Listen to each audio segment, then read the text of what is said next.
BPI to Robinsons Bank. How to transfer money from BPI to Robinsons Bank online. And kung bago ka sa channel na to and gusto mo pa ng mga tutorial videos na katulad nito, please click the subscribe button. So ngayon nakalogin ako sa Robinsons Bank online account ko. And right away, pwede ko na agad makita yung balance ko. So currently, meron tong 100 pesos na balance.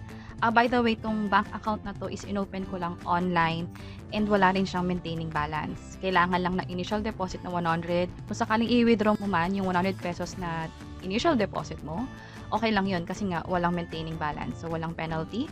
And meron kaming ginawang video on how to open an account with Robinsons Bank. Online lang ipag-open. You may click this I button to check that video. So going back, plano ko ngayon mag-transfer ng pera from BPI to Robinsons Bank. So dapat madagdagan tong balance ko sa Robinsons Bank after ko mag-transfer sa BPI. So let's proceed and start transferring. So I'll open my BPI Mobile App. And pwede rin ako mag-transfer online dahil meron na akong BPI Online Banking. So I'll tap Login. And meron din kaming ginawang tutorial video on how to register to BPI Online Banking. And nandito rin yan sa I button. You may click this para makita mo yung video na yon. And para makapag-transfer, itap ko tong 3 lines sa taas. And then tap Transfers. And then Transfer Money. And then for step 1, piliin ko lang yung account na panggagalingan ng pera. Like sa case ko, kailangan kong mamili dahil 4 pa yung accounts ko. And I'll tap this one. And then mag-transfer ako ng worth 3,000 pesos. And then transfer to another bank.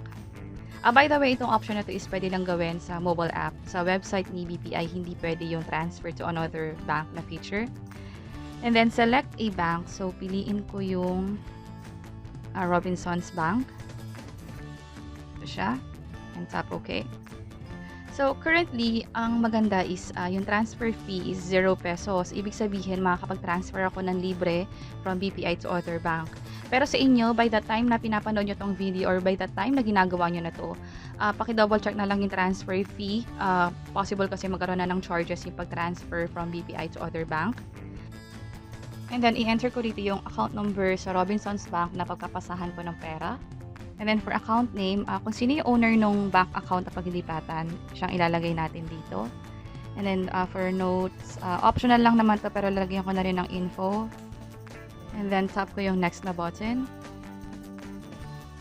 And for step 2, confirmation details. So make sure na tama yung account name and most especially yung account number.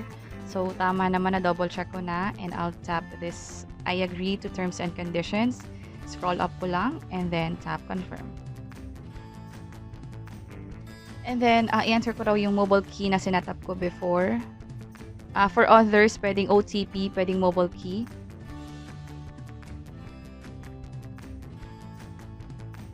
And processing na siya.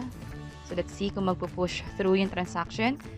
Itatest din natin kung mabilis lang bang matransfer from BPI to Robinsons Bank yung pag-transfer online.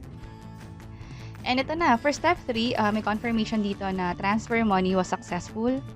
Dito sa bandang baba, merong confirmation number. Mas maganda na i-save nyo lagi yung confirmation number, lalo kung hindi nyo pa kayang ma-verify kung na-transfer na nga sa kabilang account yung pera.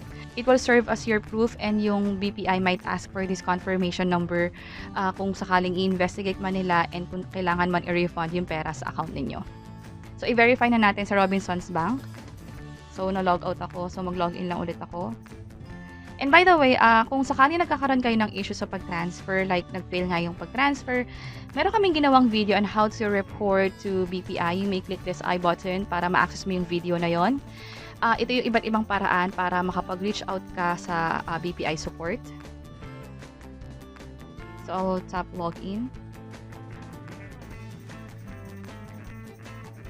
And check natin. Ito na. So, pumasok na agad yung balance ko. Nag-transfer ako ng 3,000 from BPI to Robinsons Bank. So, hindi naman tayo nagkaroon ng issue. So, again, sa inyo, kung sakaling may issue man, you may report this to BPI right away para ma-investigate yung issue. Kung kailangan man is ma-refund yung pera sa account ninyo. And sana nakatulong tong video na to. Please let us know by clicking the like button. And kung may naisip man kayong questions or topics na pwede naming i-share online, please let us know by providing a comment below. And ito pa yung mga videos na pwede nyong i-check online. I hope na makatulong to sa inyo. And this is Lulu from Invest Library. Until next time, bye-bye!